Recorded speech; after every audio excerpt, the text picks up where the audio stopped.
And the waiting room is already disabled. So here?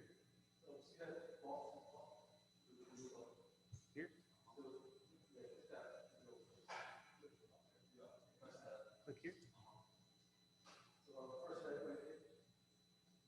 This one? This one? Thank you. Click here. This one? This one? Okay, all set?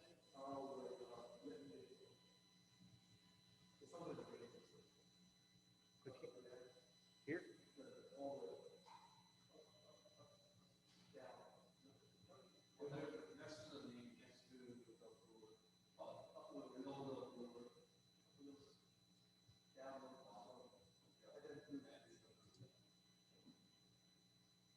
Okay, is it all set? Where's the picture?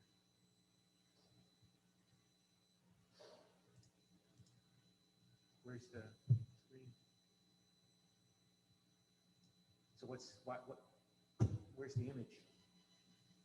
How do I get rid of this?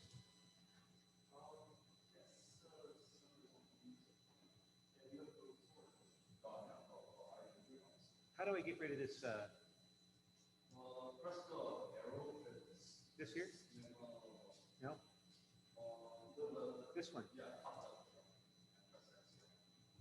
And there's no image though. Speak. Hello? Huh? Speak to the mic. Testing, testing. I think it's up here, isn't it?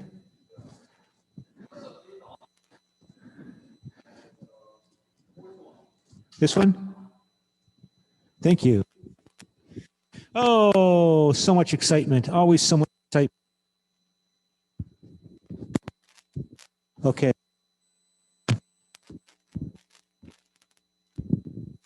This micro got a connection problem.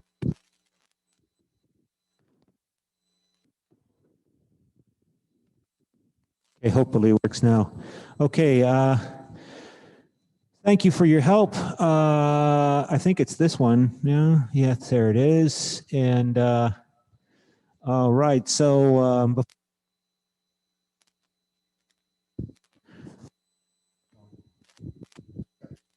the cord is, so it needs to be fixed. I need to remember to put a request for repair. I should use this. Like everybody else.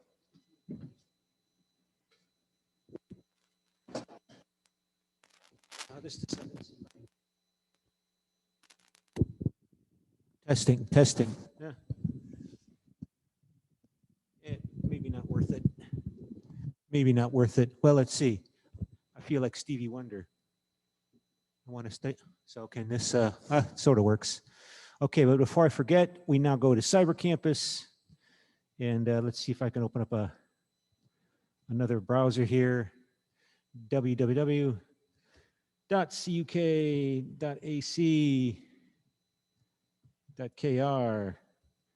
and so we can do smart attendance, and thank you, 3 dots.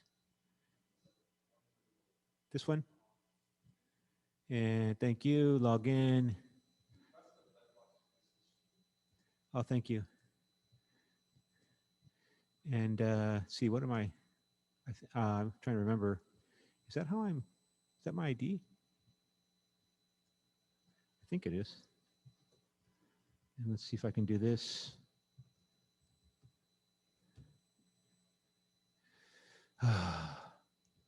What is my login?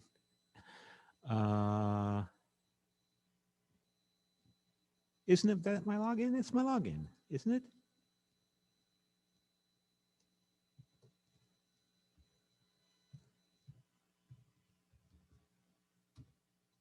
Oh, yeah, okay. All right, okay. So we go here and we go attendance.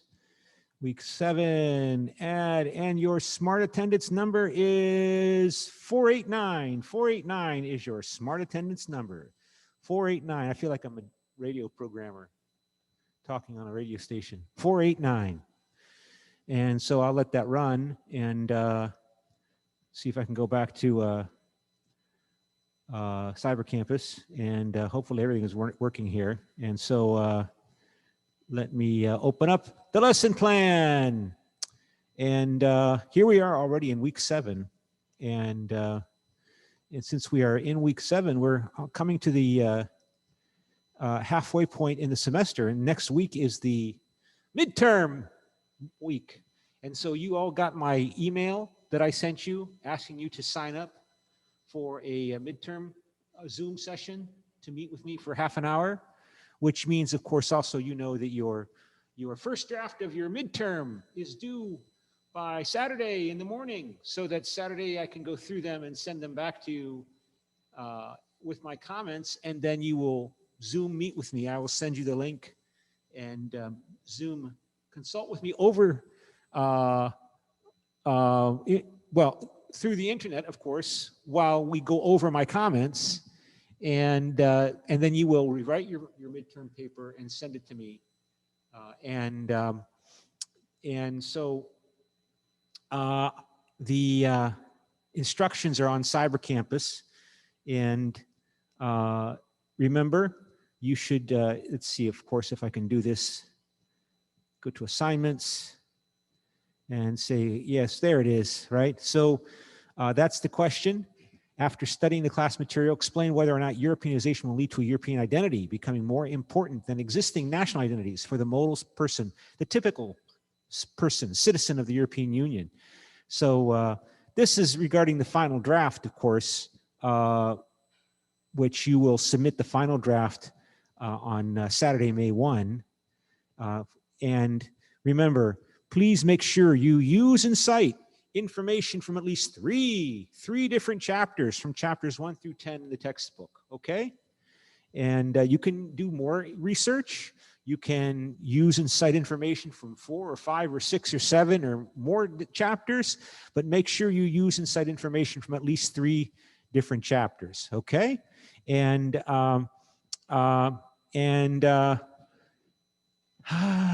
to talk a lot about the midterm, I want to talk a bit about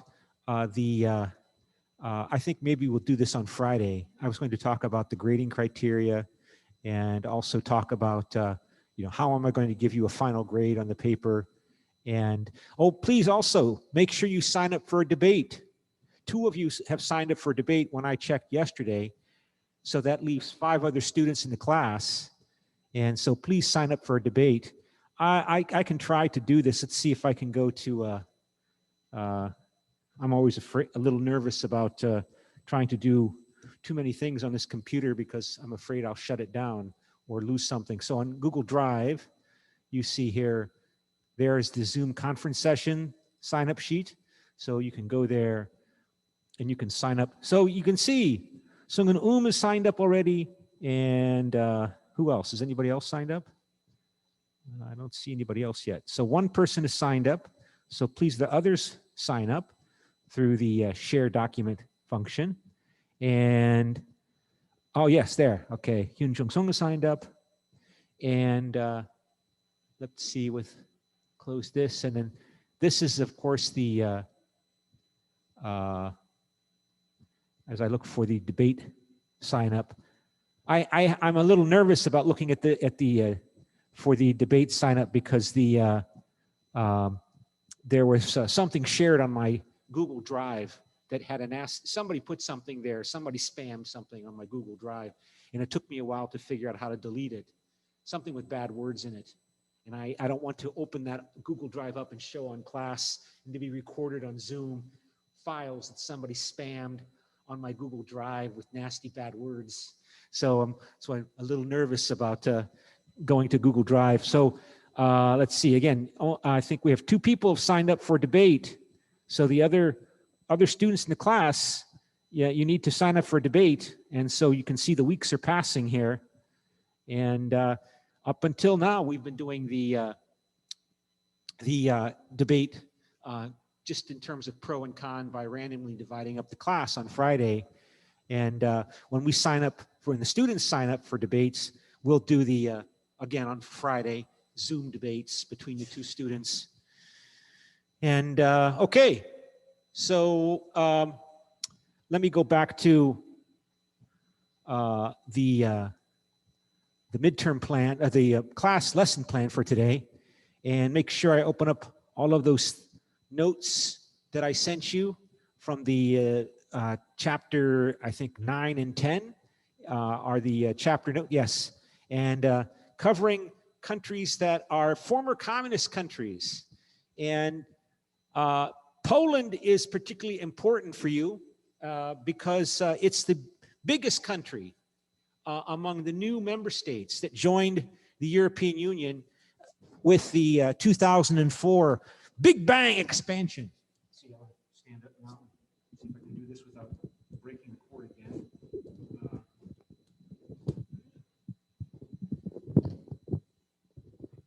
Yes.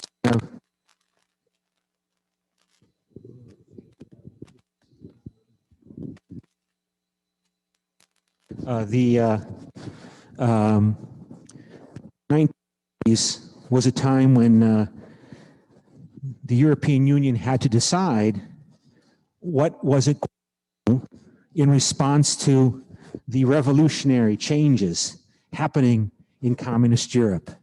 And you've read in the book about how the first expansion of the European Union, the European Economic Community occurred when? What year? In the 1970s? 1973? Who joined in 1973? The original 6 coal and steel community members. 3 new countries joined in 1973. Name one. Ireland, good. Name another. Denmark, good. Name another. The biggest one. United Kingdom, right? Great Britain joined in 1973. And then there was transition to democracy in Greece, Portugal, and Spain. And the European Union decided that those new young democratic governments, democratic regimes needed help. And it would be in the interest of the European to make sure that those new young regime democracies were supported by the European Union by allowing them to join the European Union in the 1980s. Greece in 1981, and then Spain and Portugal in 1986. And then amazingly, because remember, I was in graduate school when the Cold War began to end, and the Berlin Wall collapsed. The communist government in Moscow under the Soviet Union decided that it would no longer enforce its puppet regimes, its client control regimes in Eastern Europe. And when it became clear that Moscow was no longer going to use the Soviet Red Army to enforce communism in Eastern Europe, those regimes went poof. Once it became clear that Gorbachev, president of the Soviet Union, was no longer going to threaten those countries with invasion by the Soviet army, those regimes disappeared. And then the Soviet Union itself disintegrated in 1991. On the New Year's Eve, 1991, the Soviet Union officially ended. And so in the 1992 and 93 and 94, the leaders of the European Union were responding, of course, to the other crisis in Yugoslavia, where war, civil war, was happening in the heart of Europe. 50 years after World War II, again, we see 2 generations later in the 1990s, atrocities, murders, massacres, torture, rape, like we saw in the 1940s, we see again in the 1990s. And the European Union was focusing on that area. And then they also decided that they needed to be more active in responding to the tremendous tremendous challenges that these new democratic governments were facing in Poland and in Bulgaria and in Romania and Czechoslovakia and Hungary.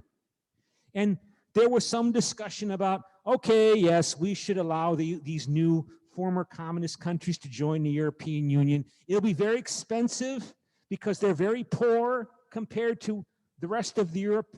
They're very unstable, but we need to do this not just for the well-being of Polish people and Bulgarian people, but in order to stabilize, again, these new, young, democratic governments that are fragile, dealing with tremendous challenges, tremendous issues that require the transformation of a regime looking something like Kim Jong-un's North Korea to a stable, democratic, capitalist, political and economic system.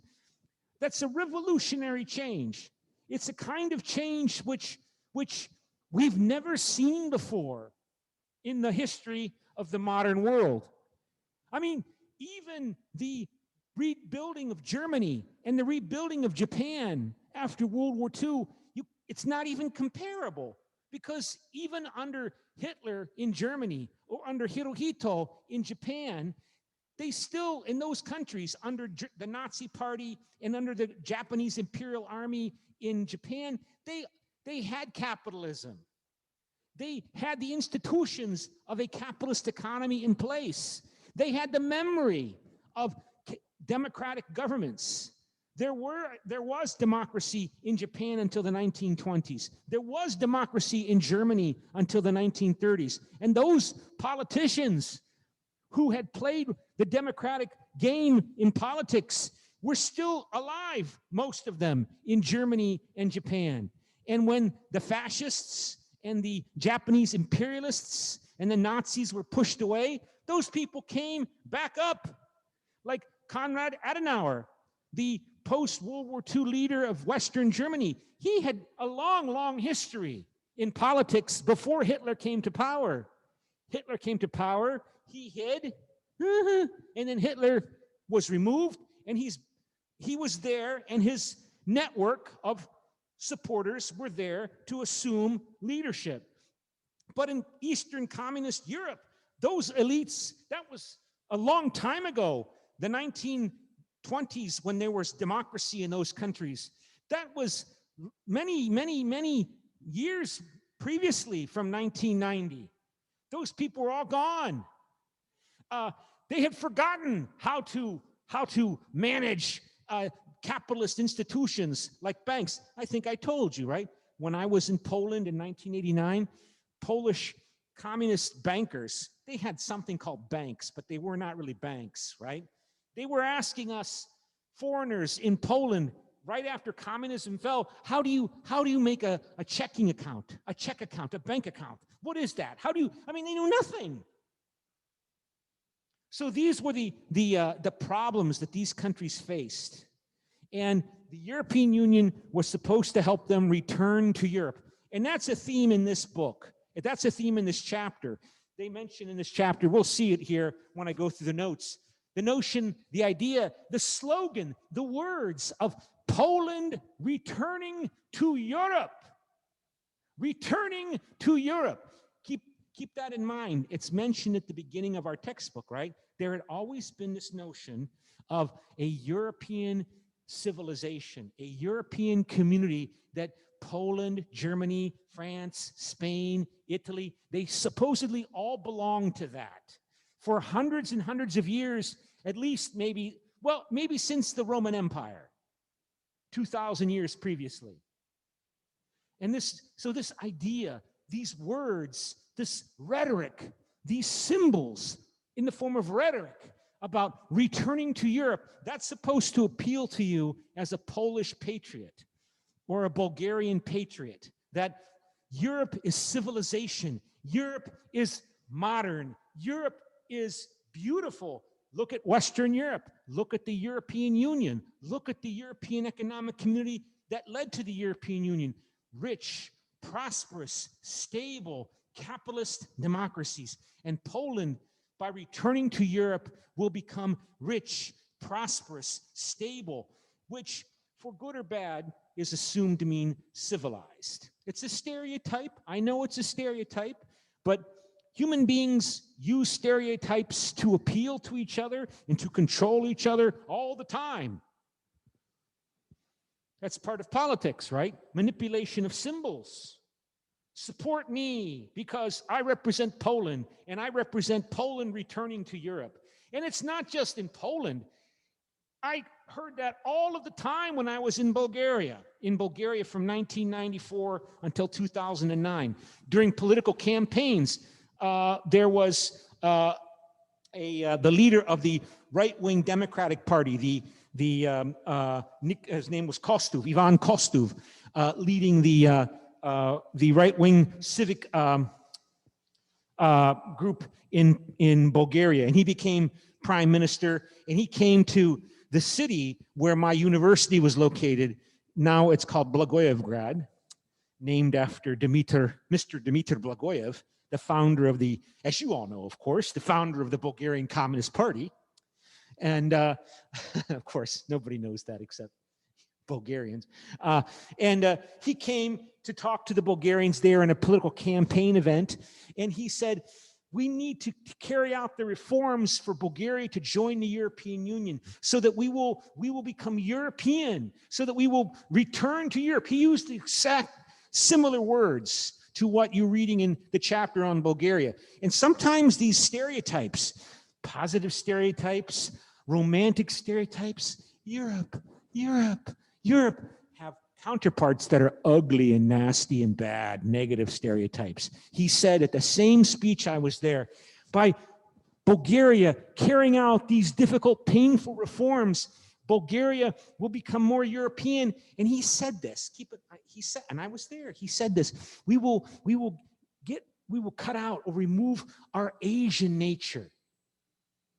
Again, the Turks. We're backward and poor and barbaric and corrupt because of the Asian Turks. What the Ottoman Empire did to us when we were 500 years, 5 centuries under the Ottoman yoke. The European Union will cleanse, cut out that ugly, nasty Asian legacy influence. And keep in mind, at least 10% of the population in Bulgaria are Muslims. 10% are Muslim population. Some are Turks, most are Turks. Others are Bulgarians who speak Bulgarian language. Bulgarian language is Slavic language, close to Polish and Russian and Ukraine, and they're Muslim. They're called Pomaks.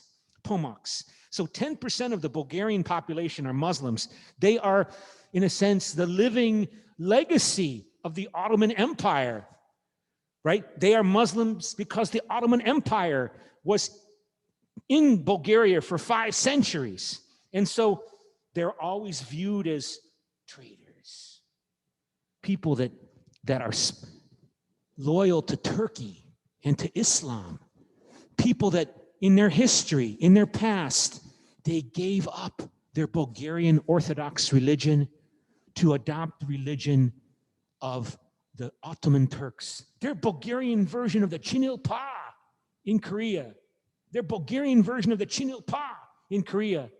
And here you see, Ivan Kostov referring to joining the European Union will help Bulgaria remove its Asian sickness. That's not good. Imagine you're one of those, a student your age who's Muslim. And Ivan Kostov was saying, yeah, this Islamic legacy, it's a sickness.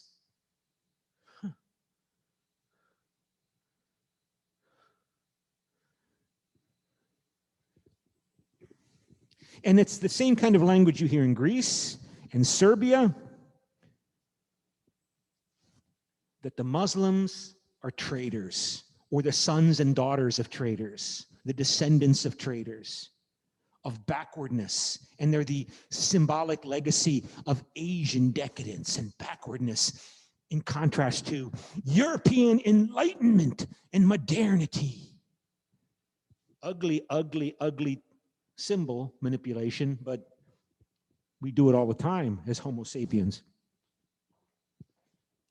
So, and keep in mind, Poland is the biggest of the former communist countries. 40 million people, about the same size and population as Spain.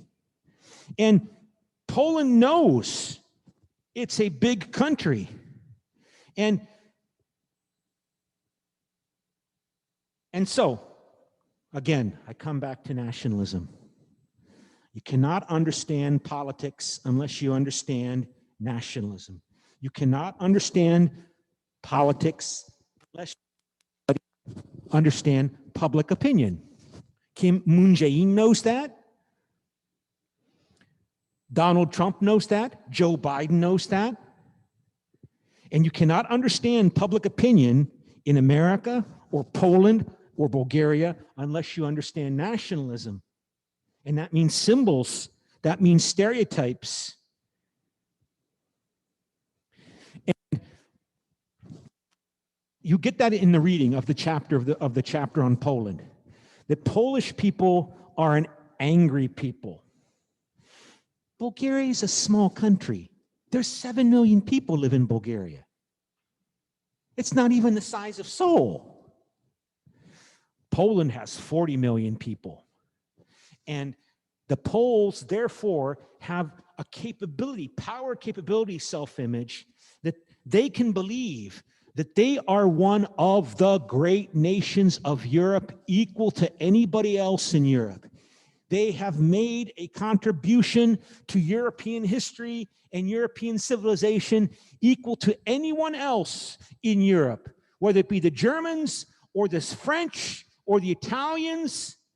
They want to have dreams that reflect their awareness that they are a great, powerful country compared to little, small Lithuania or Latvia or Estonia or Bulgaria or Serbia or Croatia. They are Poland.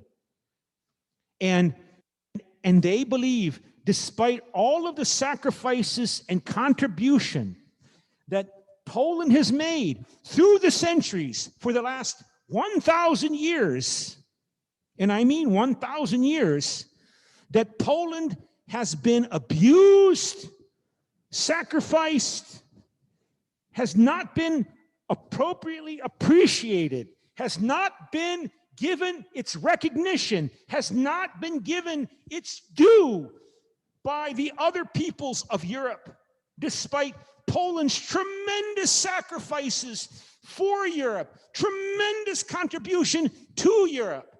That Poland, I can't see it here, right? Behind, is it over here? Oh, behind the screen, you know, this is the Catholic University of Korea. You know, oh, they don't have the, oh yeah, there it is, right? Jesus on the cross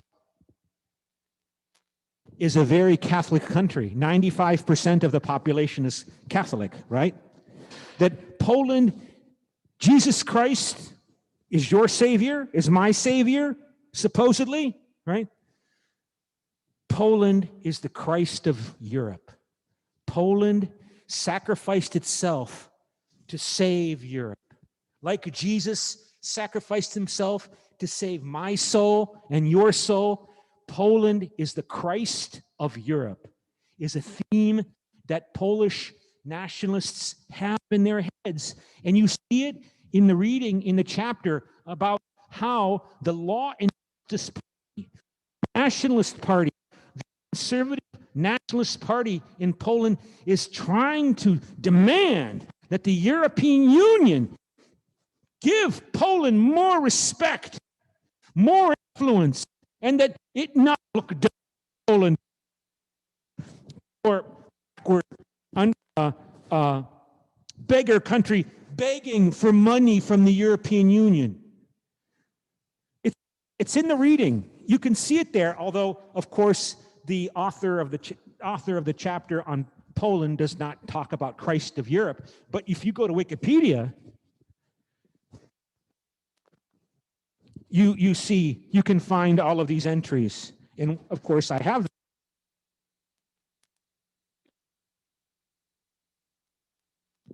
Broken Testing, testing. Okay, so let me, let me,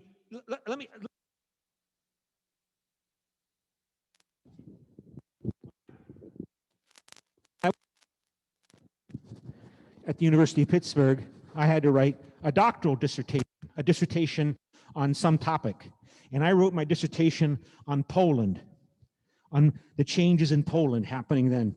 And one of the reasons why I chose the changes in Poland to be the topic of my PhD dissertation was because my mentor, my professor, Richard Cottam, he said that there was a high potential for an authoritarian populist regime emerging in Poland. We asked you in a previous class, is there a significant danger or potential for an authoritarian populist fascist regime to emerge in Korea if Korea reunifies? Remember, I had you do a poll, I think on Zoom or survey. My mentor, he went to Poland in the 1980s, and these people are so incredibly nationalistic.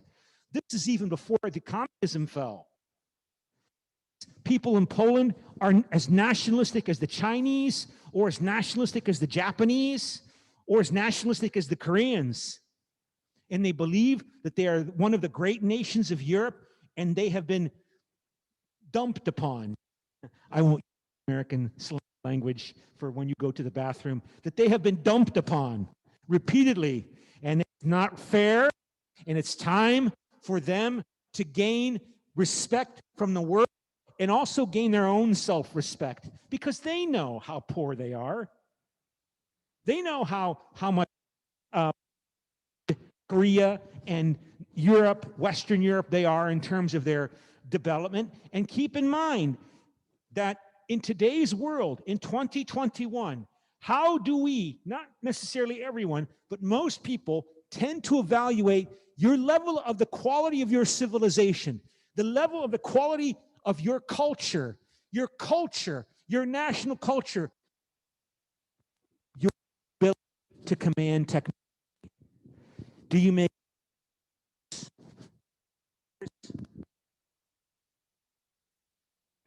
Can you do biotech? Are you rich and prosperous? Or are you a backward country like in Africa, who are poor, who do not have technology?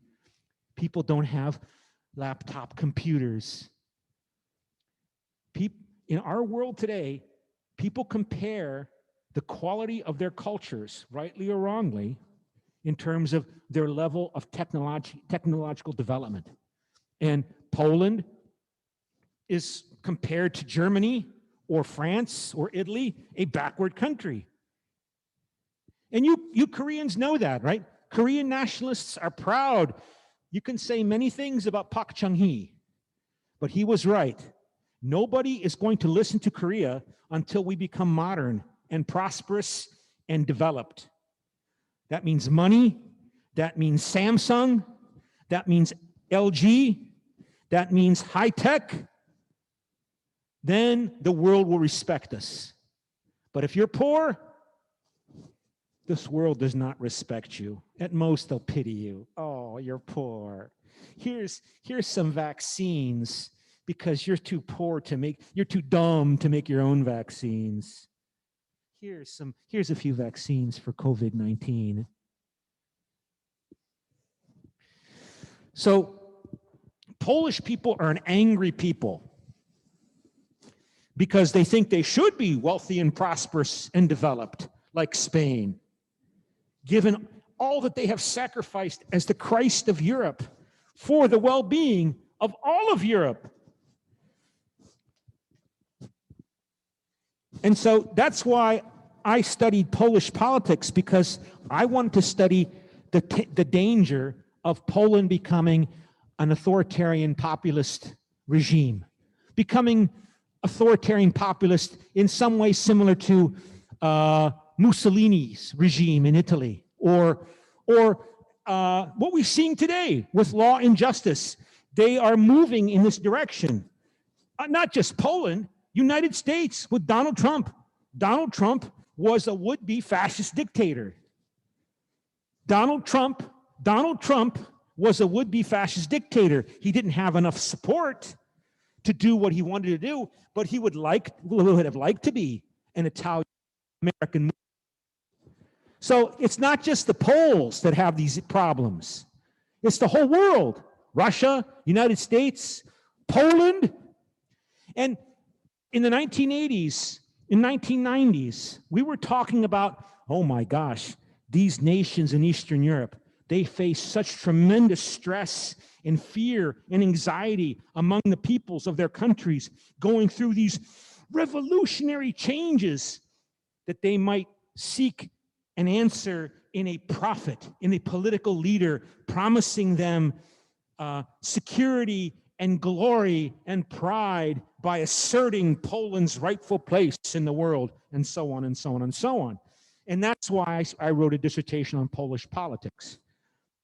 And I think my fear and the fear of others was not something that was a secret, that only I and my mentor, professor, knew this was a danger. I think many people knew it. Many people knew it, and they were worried in Europe, in European Union, elsewhere.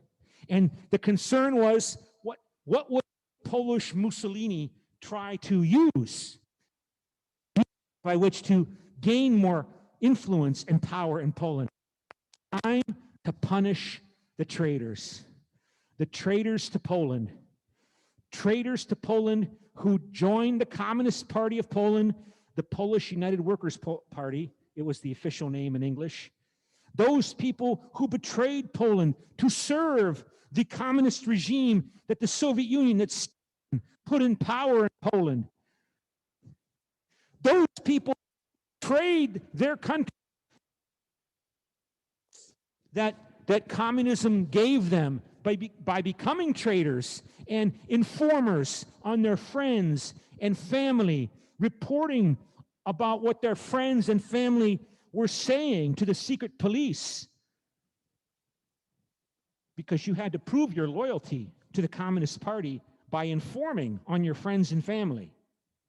So if you're my friend and you make some kind of statement, oh, I think communism is BS, then next week I will go to the secret party cell meeting in this district of our neighborhood, and they'll say, Comrade Benedict, what do you have to report?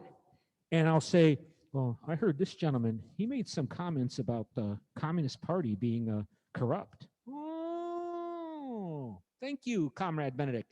You have again, Comrade Benedict, shown your loyalty to the communist cause. So that's good. And by the way, next summer, we have an opportunity for you to rest on the Baltic Sea vacation resort area, in the vacation motel that we have for hardworking communist functionaries who need a break after all of their hard work trying to build communist Poland.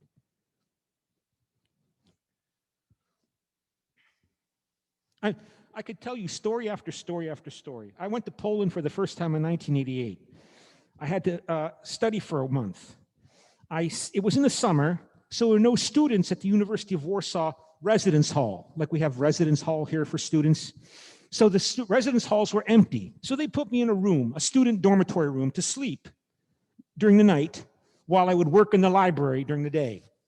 And then they needed the dormitory room because some event was happening. So they moved me, and they moved me to the Communist Party's Summer Intensive Academy for Social Sciences, for communist functionaries, Communist Party members who needed to study intensely over the summer for 2 or 3 or 4 weeks theory of Marxism, Leninism to address social problems and policy issues.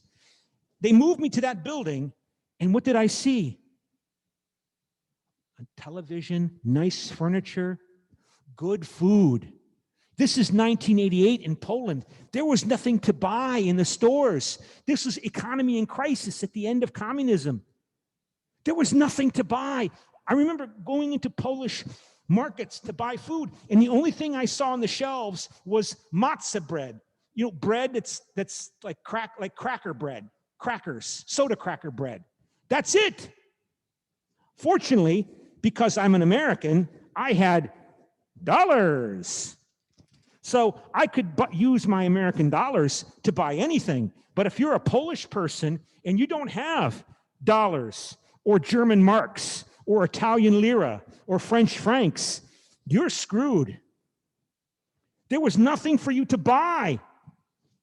For your children to buy eggs or milk, it wasn't there in the stores I saw. But I went to this Communist Party Summer Academy motel, and they had delicious food available for cheap Polish prices with chefs, Polish chefs with wearing the hat. Oh, this is what you get if you join the Communist Party. Yeah, I understand. It was weird.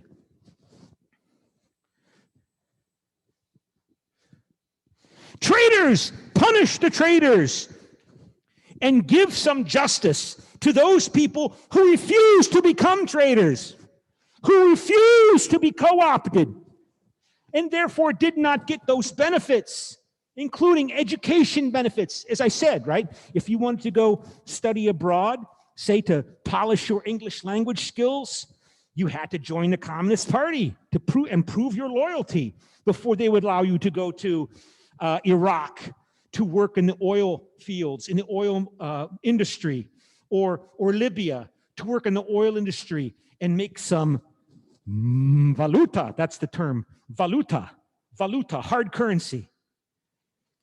And take this home, and this goes very far in communist Poland or communist Bulgaria or communist Russia.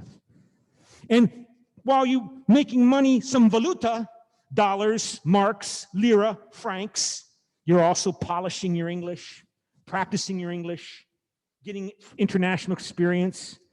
But me, the person that refused to join the party because of what the Communist Party and Stalin did to Poland, who refused to cooperate, I did not get those benefits.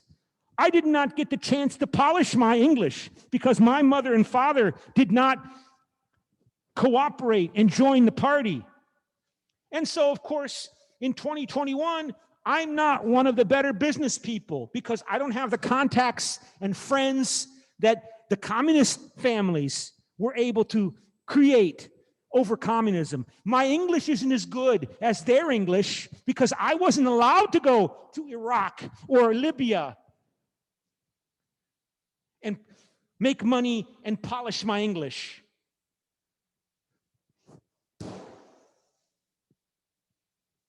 And as I said, you Koreans understand this. You understand about the resentment about the children and the grandchildren of the Chinilpa. That those people, years later, are still doing better because father and grandmother cooperated with the Japanese.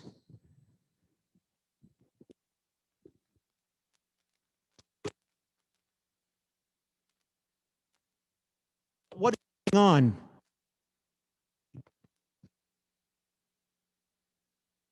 Not so much in Bulgaria.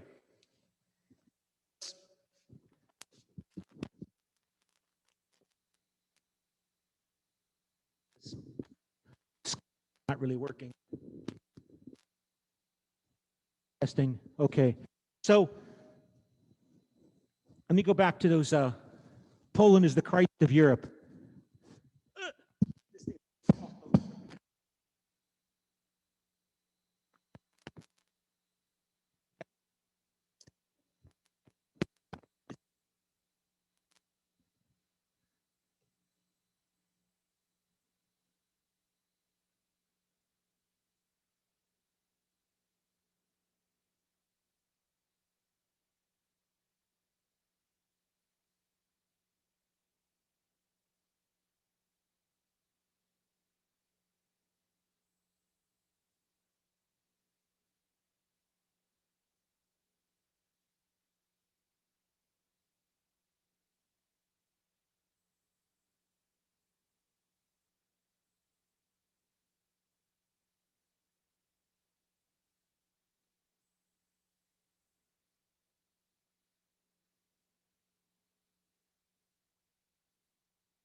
Bulgaria and Serbia and Greece, the terrible Turks made an attack on Vienna. You know Vienna, the capital of the Habsburg Empire. And they laid siege to Vienna. And they were going to try to conquer Vienna, Austria. And if they had taken Vienna, Austria, it may have opened up all of Europe to a Muslim, Asian, Turkish, Ottoman invasion. Maybe, probably not, but that's the story that Polish people like to tell. That here you see Jan Sobieski. He was chosen by the Christian leaders of Western Europe to lead the combined forces of Christian Europe to battle the Ottoman Turks to save Vienna. And he won and defeated the Ottoman Turks and saved Vienna, saved Middle Europe from a Muslim invasion. And here you see, this is, if you go to Rome,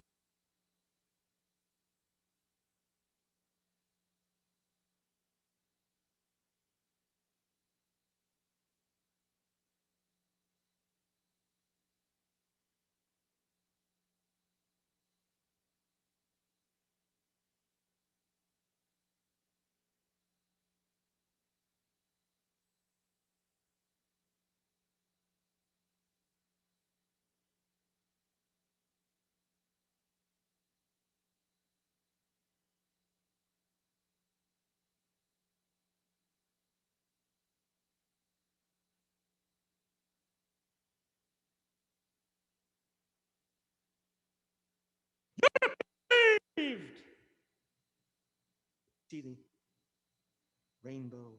And look, you see there. Look, you see there. You see the Ottoman Turk with the little head there. Oh, Jan Sobieski, you are so mighty and glorious. You have defeated us. And then what happened? Just 100 years later, Poland was divided and partitioned 100 years later and disappeared by the Austrians. Remember, Vienna, the Austrians, the Prussians, and the Russians divided up Austria, divided up Poland at the end, 100 years later, at the end of the 18th century, the partitions of Poland. So Poland saved Europe, and then Poland was killed 100 years later. And again, Poland would save Europe in the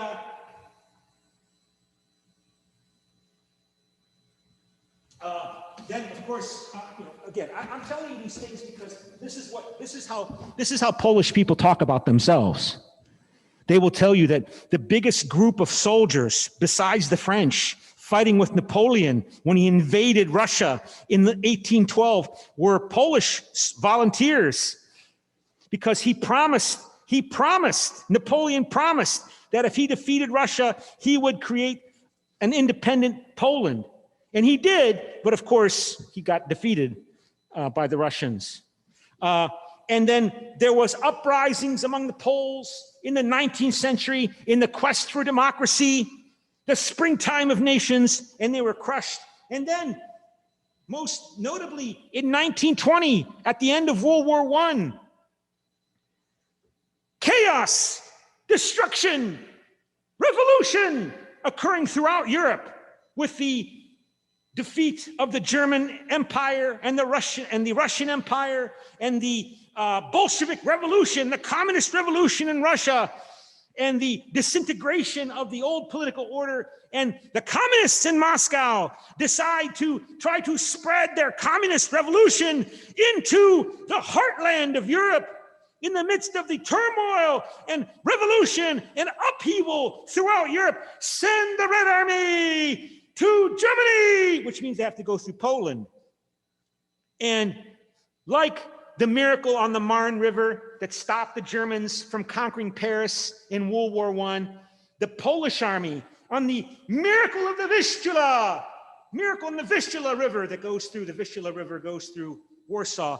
The Polish army defeated the Soviet Red Army and stopped them from going into Germany to spread the revolution. And again, Poland saves Europe And then what happens in 1939?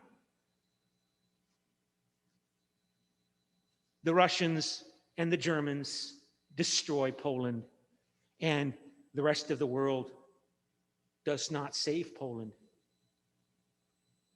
And as I said, 20% of the Polish population would die.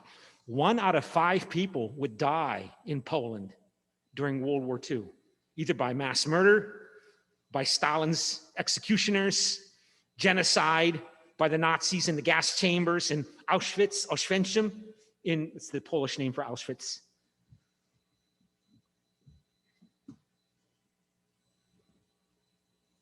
But Poles, they continue to fight, never stop fighting. And of course, at the end of World War II, when they're being killed, Stalin and Roosevelt and Churchill meet at Yalta, and Churchill and Stalin agree, despite all of Poland's tremendous sacrifice, that Poland should be the Soviet sphere of influence, that Soviet Union, Moscow, should dominate Poland. Again, Poland is betrayed. It saved Europe, and it is again betrayed. Again. I told you, right? When I talked with economists at the University of Warsaw, they were angry economists. They said, in 1945, compare Spain with Poland, and they're about the same in terms of level of economic development, about the amount of destruction and suffering from war. And in 1990, compare Spain with Poland in 1990.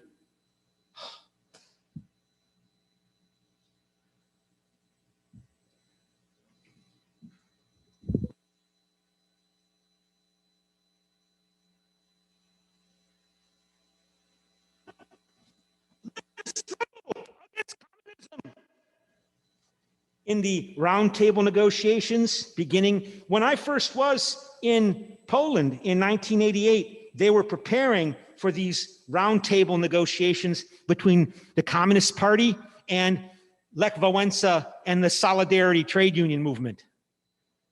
They were already talking about having these negotiations, and then in June 1989, they had elections that were controlled. And of course, the Solidarity Party, the Solidarity Trade Union won the elections, and that began the end of communism. By November 1989, the Berlin Wall was gone. Because of Poland, they think.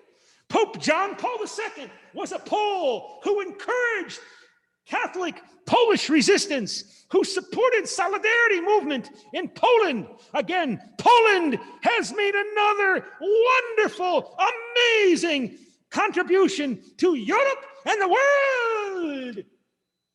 These are angry people. They think they are not respected enough by you and me, by Germans, by French, by everybody. They're not given enough respect, despite all that they have done and all that they have suffered. And it comes out in the notes. It comes through in the chapter that you're reading on Poland.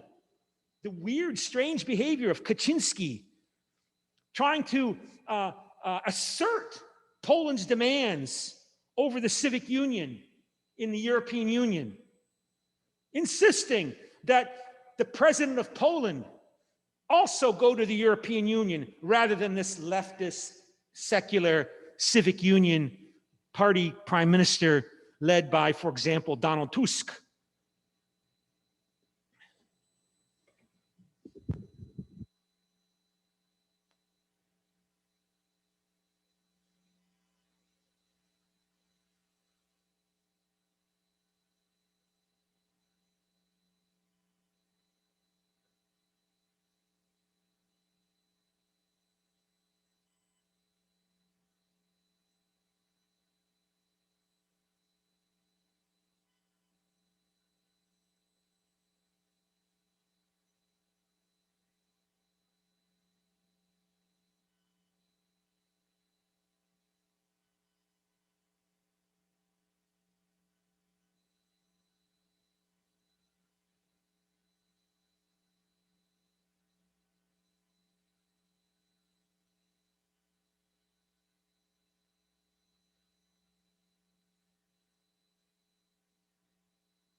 per an agreement they had with Poland. That's the narrative of the beginning of World War II in Europe. But a fifth player is often left out of the story: the Soviet Union. Poland and the USSR had no love for one another. In fact, in 1919 to 21, the Poles had fought the Soviets over Western Ukraine and defeated the Red Army at Warsaw. The Poles possessed a massive and well-trained army. In 1939, this amounted to 1.75 million regular troops, plus a further 500,000 in reserve. But the Polish military also had some terrible weaknesses that the Germans would exploit during their invasion, notably an over-reliance on horsed cavalry and too few modern tanks, and out-of-date artillery and fire control equipment.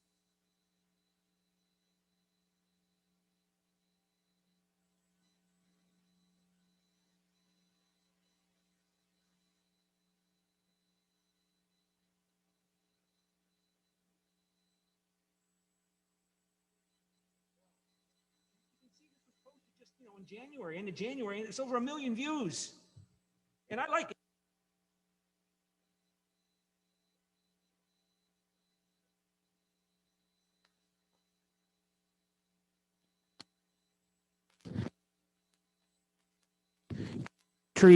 Can become associated with my professor, this mentor I mentioned to you, he said it's the institution in Poland that is symbolically so powerful to Polish people in terms of Polish nationalism is the Polish army. The Polish army. Right? So, and that will play a role in the end of communism, because the Polish army would play the leading role in making the peaceful transition. And I got it. This thing's going to fall over because it's not heavy enough. So the Polish.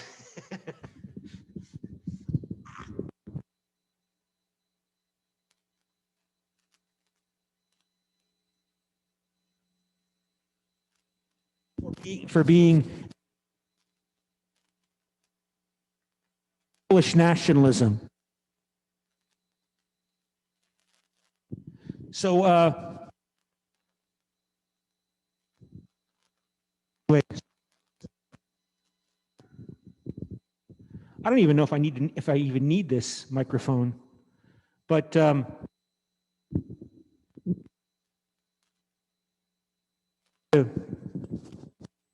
if I can go back to the notes here and hold the.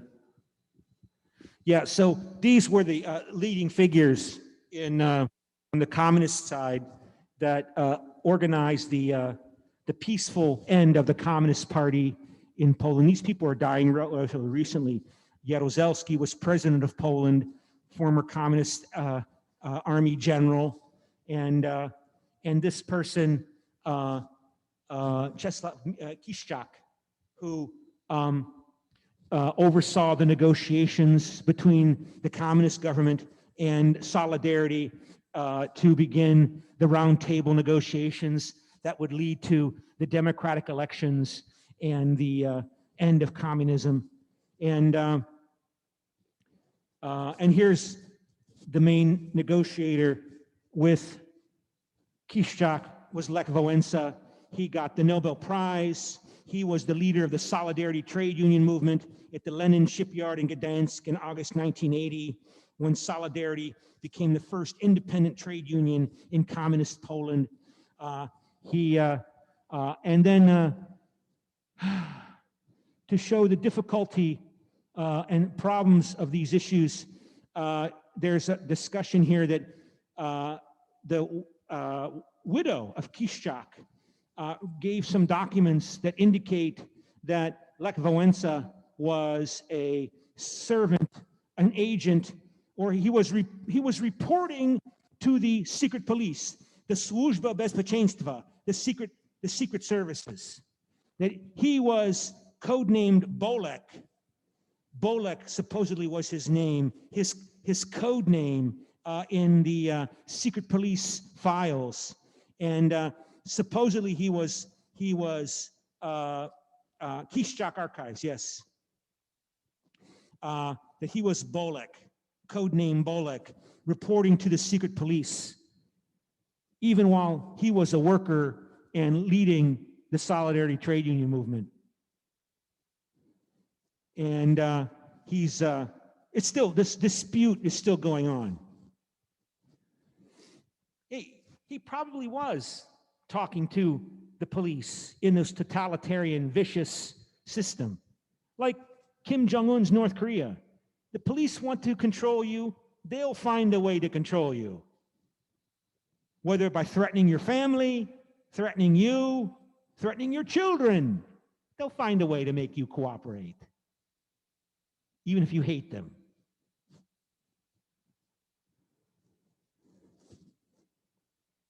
But that's Law and Justice Party has always hated Wałęsa because they claim that they always knew that Wałęsa was not the great independent human rights and Nobel Peace Prize figure that the world portrayed him to be, that he was some wonderful individual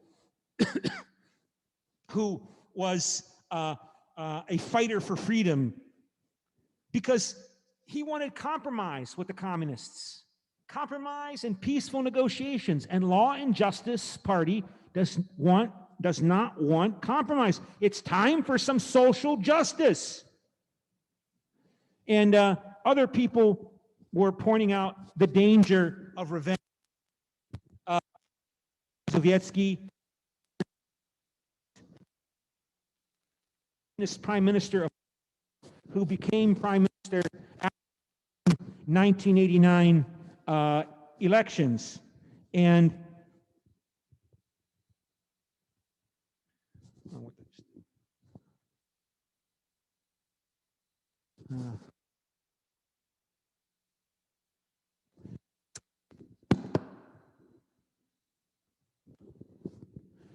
he was the first prime minister of Poland, non-communist prime minister of Poland since 1940.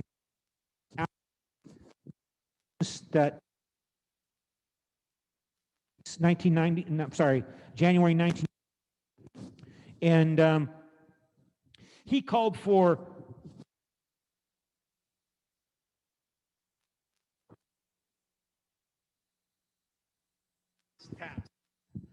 the thick line. Thick stroke was the term used by Prime Minister of Poland, Tadeusz Mazowiecki's parliamentary speech to the parliament in 1980. He said, "We will split away the history of our recent past with a thick line. We will be responsible only for what we have done to help extract Poland from her current predicament from now on." In other words, no retribution. We're not going to look to punish the people that collaborated and worked with the Communist Party. A thick line between now and the past and the future. We look only forward, not backward. They were really worried back then. You know, this is 33 years ago. And now Law and Justice Party is in power, and that's what they're trying to do. They're trying to control of the courts in Poland so that the courts will stop trying to prevent them from doing what you've done here in Korea or tried to.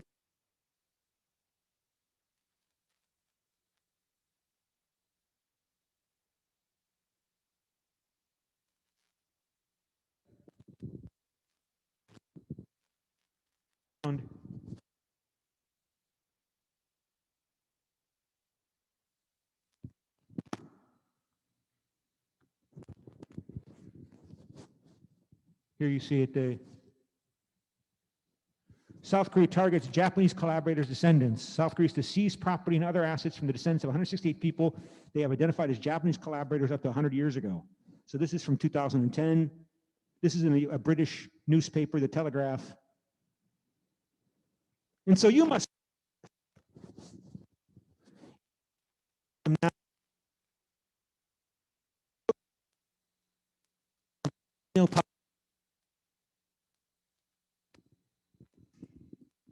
and then the people who lost their property went to the South Korean courts And the South Korean courts revoked the seizure, blocked the seizure of their property. The court stepped in to help those people. And then of course, Moon Jae-in was his chief of staff. And then he began to go back to dealing with these problems. But then Donald Trump became elected. Conflict escalated with North Korea. The pandemic began.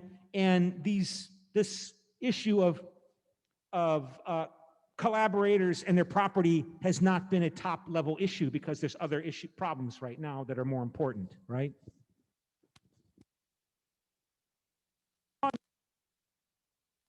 They do something about all of these children and grandchildren who are so wealthy and prosperous and beautiful and well educated because their grandfather and grandmother were communist agents.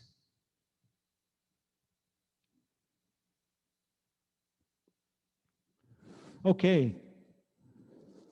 So again, I go through this because I want to show you, I want you to get excited about these notes. Okay.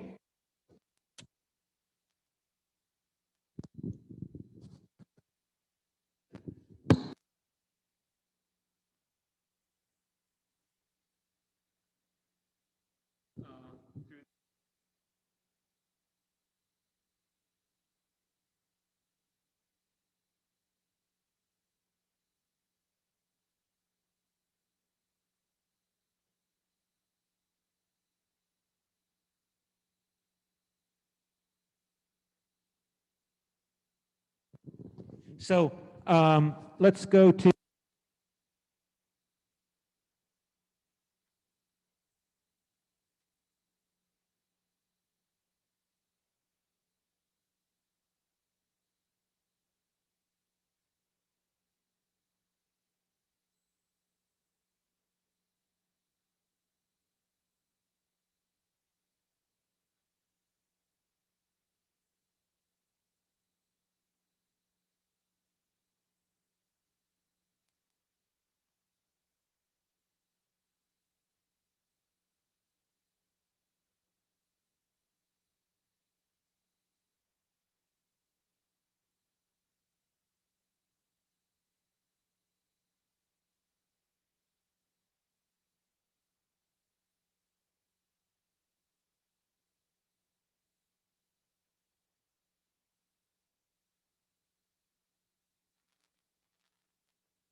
define fascism. And, you know, there's no one single correct definition for these things. But when I talk about authoritarian populism and fascism, what is it? What is an authoritarian populist or fascist regime? I have a definition.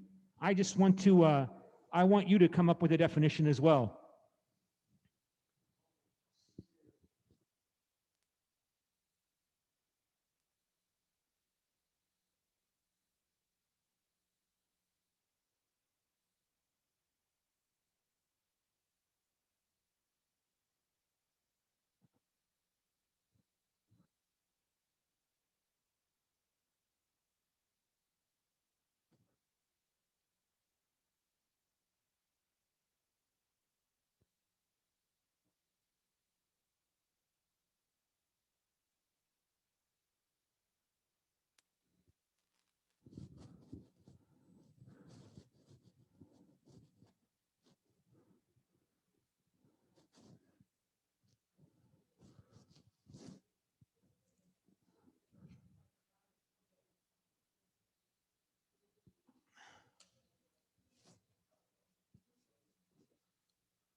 Of course, I have a definition of fascism.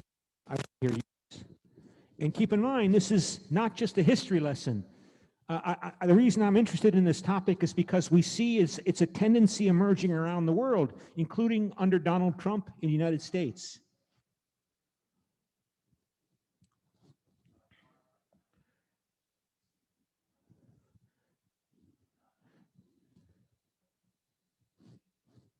And I guess I should try to do this as well.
Okay,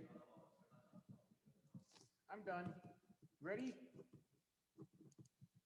So I'll. Okay,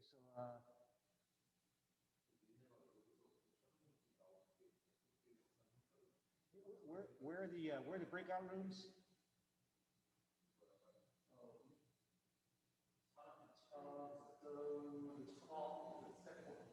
This one? Okay, you have 1 minute.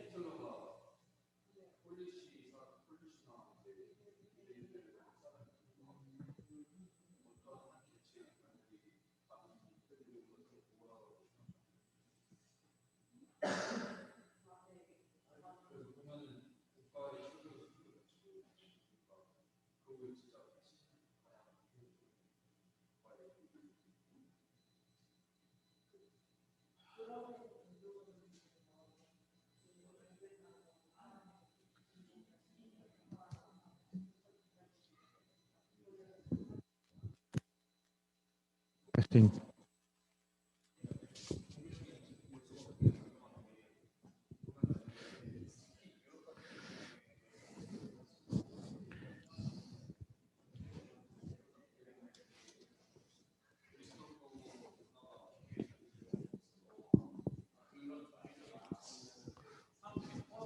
Okay. So, oh, I didn't bring a coin.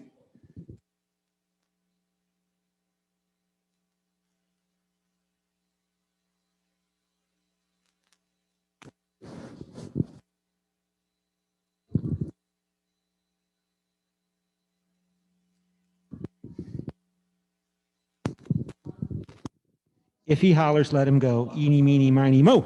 This group. So, how did your group define nationalism? Yeah, and you have to hold the.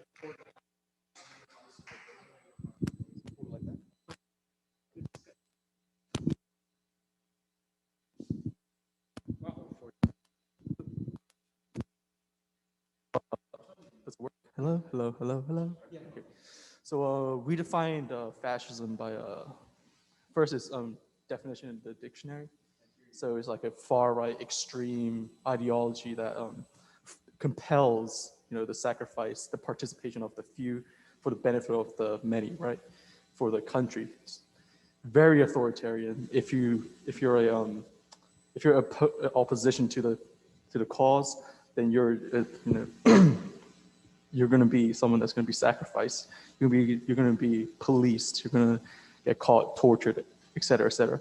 So pretty much it's an ideology to come to shoot, man. If I had the whole thing down. Well, that's one definition, right? And you want and there's no right or wrong answer. I personally, do not view it as an ideology. Because that's how I'm going to show you how I was trained. Okay, of course, I have a definition of fascism. I'm going to show you what I think it is. Ideology implies a philosophy of politics. It implies a plan. It implies a strategy. And when we look at fascist figures or dictators, very rarely do we see that they follow a plan in terms of an ideology, of a picture of a desired type of future world that is run through. For example, like Hitler's National Socialism. It was the German National Workers' Party, right? National Socialism. There wasn't really anything socialist about it.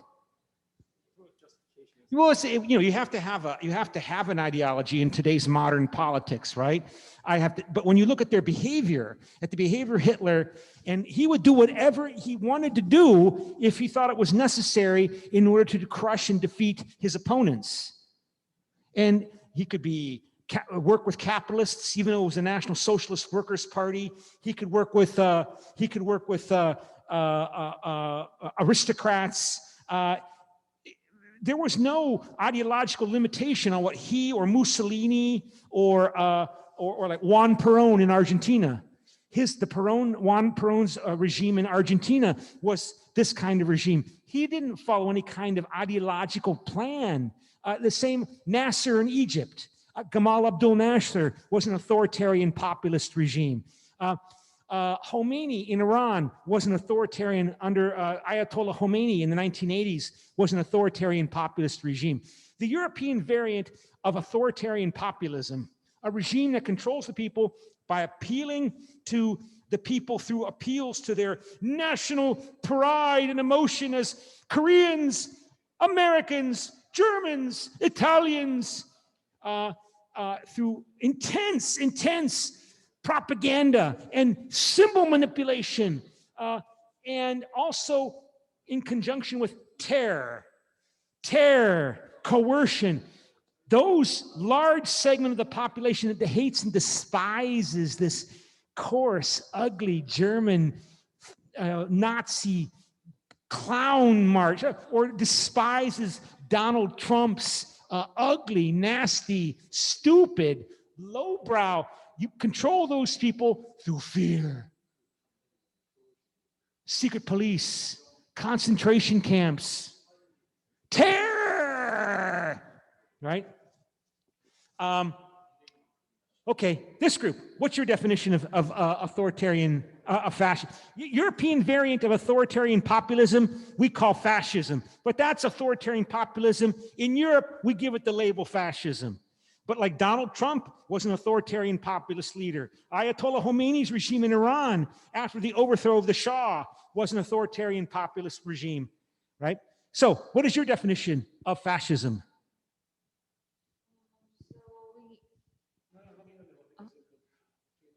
Okay.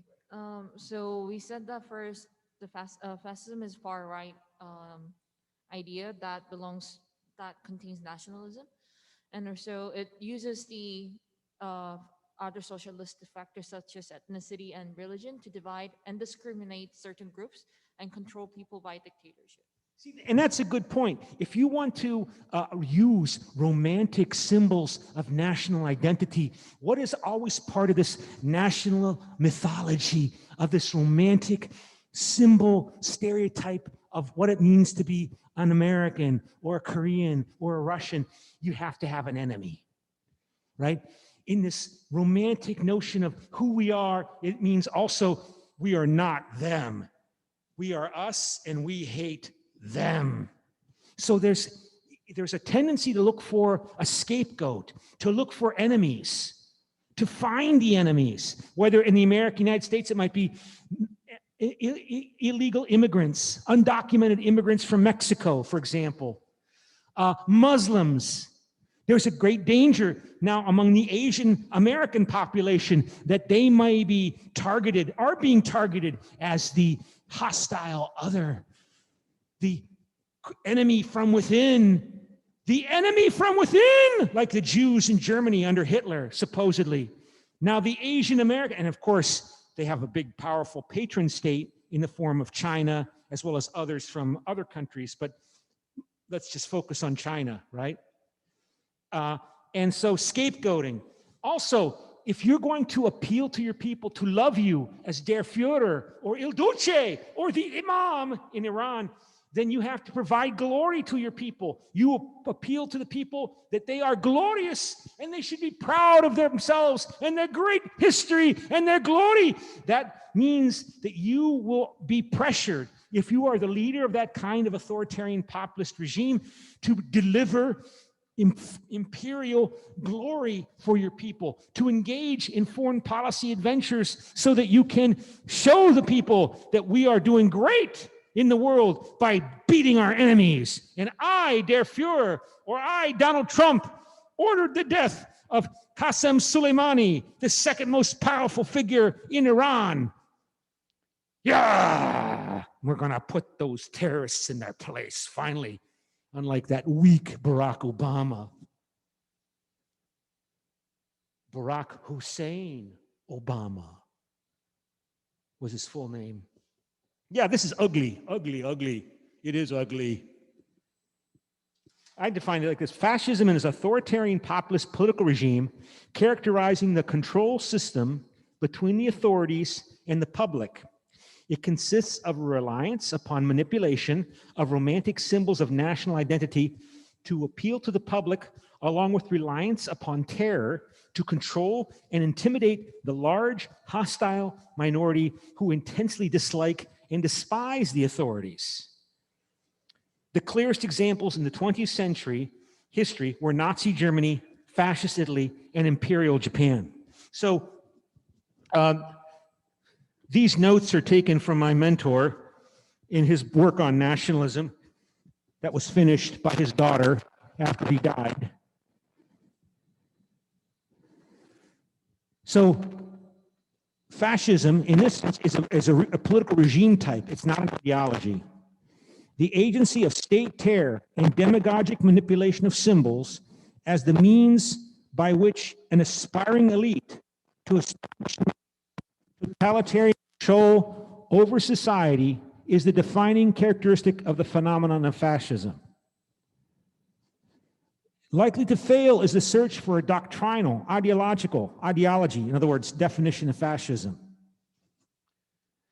Fascism offered an appeal to traditional values, not LGBTQ rights, traditional values, the patriarchal, hetero-patriarchal family, woman as homemaker, men as men, women as women, men as warriors, traditional values, church, the church, glorification of the group as a nation, an opportunity for individual success with its basis in merit rather than in social status.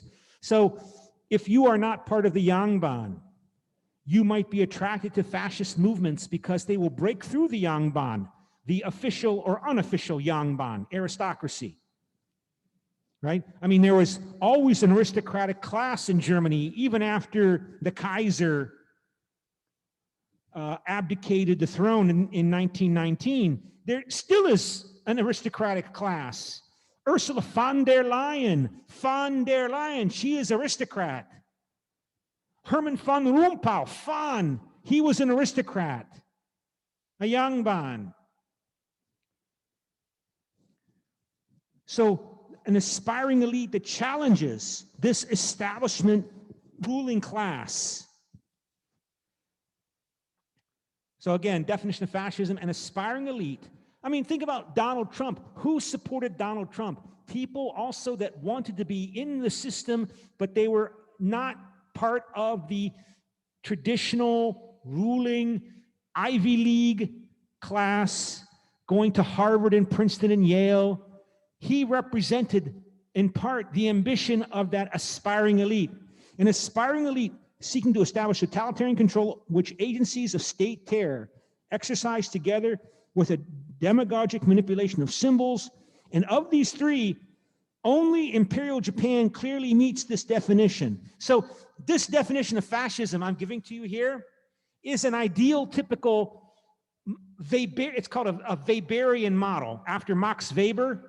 This is an ideal, typical model. So the question is, who comes closest to actualizing this ideal, typical model? None of them meet it, but the closest was Imperial Japan.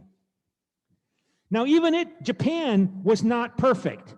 The aspiring elite in Japan was the Japanese military. The Japanese military wanted to supplant or override the other establishment aristocrats and Yangban in Japan.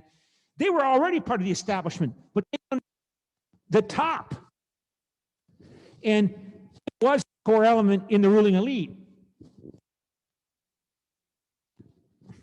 It was, and keep in mind, right, that there's that professor at Pusan University, that American professor, I can't remember his name. He claims that North Korean regime copied the Imperial Japanese fascist regime. What's his name? B.K. Myers at Pusan. He wrote a book and he claims that the North Korean regime copied Hirohito's Imperial Japanese regime.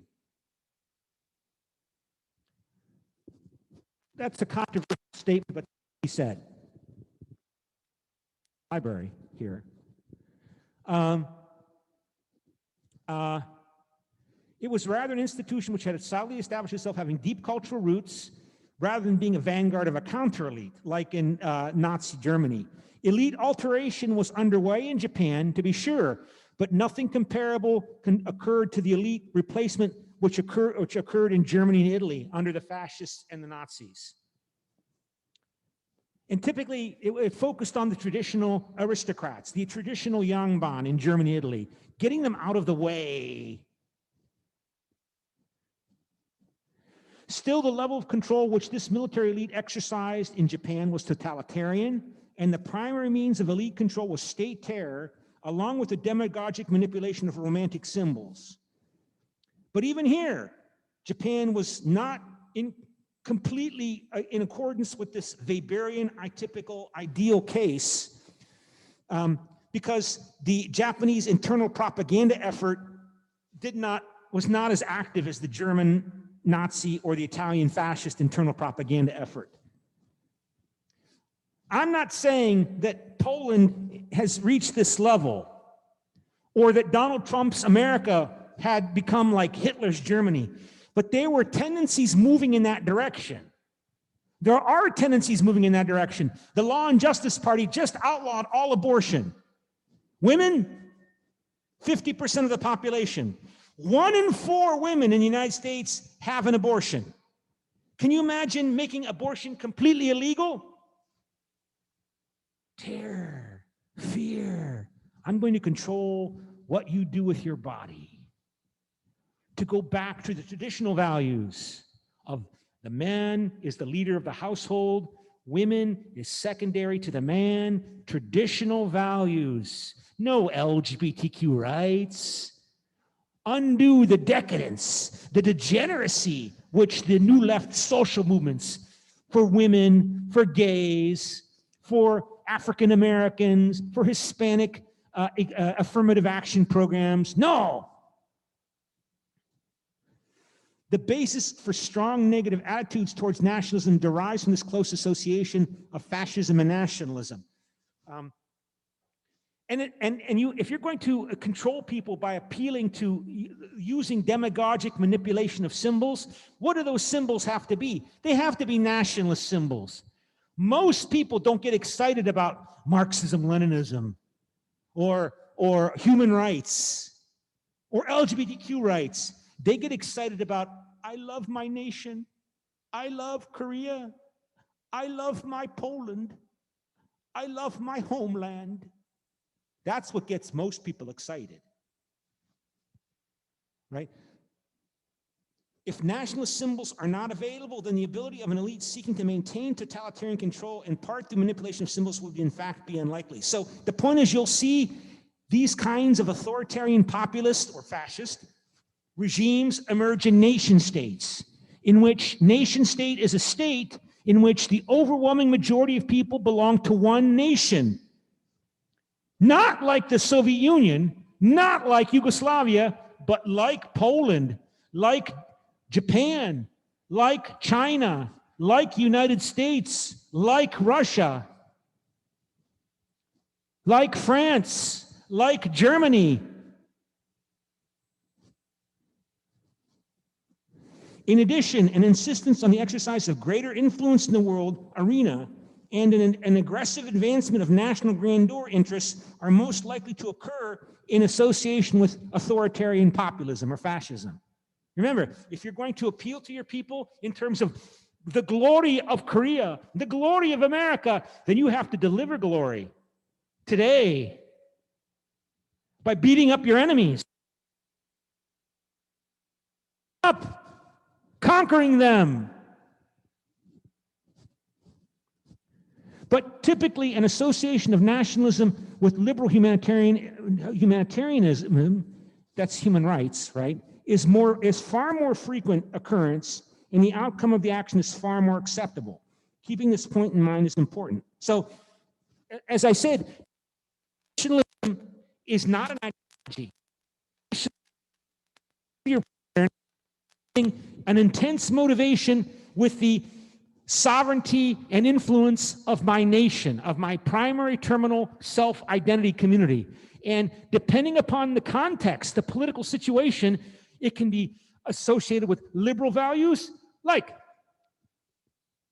Polish nationalism 35, 40 years ago, Polish nationalists in solidarity, what were they confronting? What was their situation? They were dominated by Soviet, communist, totalitarian, imperial empire, conquering them, dominating them.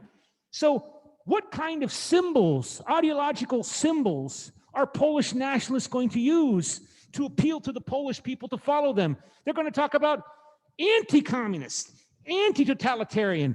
They're going to talk about democracy, capitalism, freedom in the 1980s, under Solidarity, trade union movement, under Lech Walesa. Because that's the context.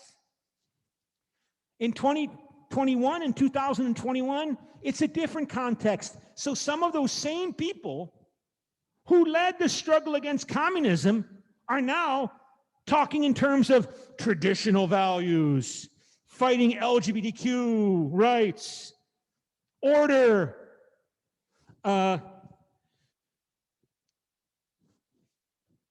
social justice through making people pay for their families' collaboration with the communists. Retribution.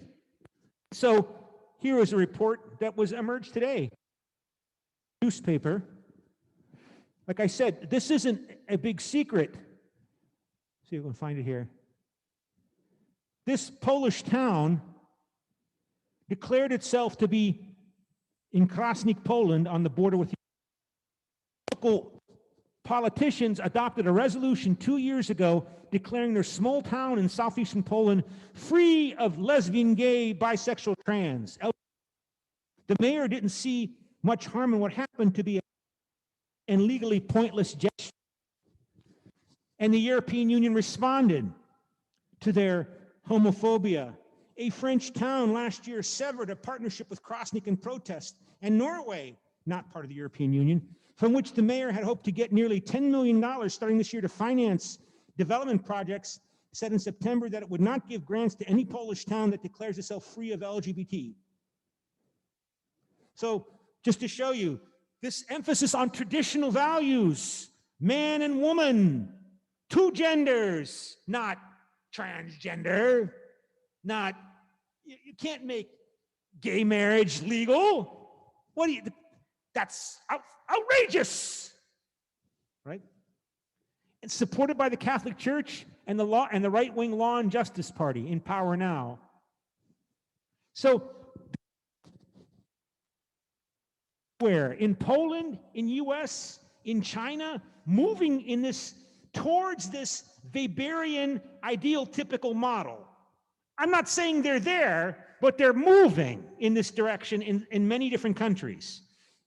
Not only in Poland, not only in Hungary, not only in Russia, not only in China, but also in the United States.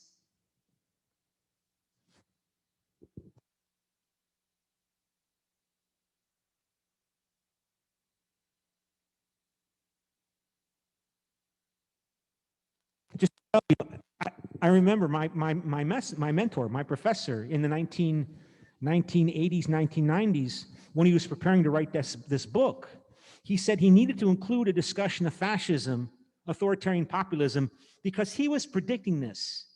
He thought when the Cold War ended, we would see more of this kind of behavior, and he was right. And it's not done. It's not finished. We'll see what happens with next year in France when they have elections for president if Marine Le Pen wins the presidency. Okay, so I'm going to have to stop the Zoom. And so click here. And then click here. Okay, and then click here.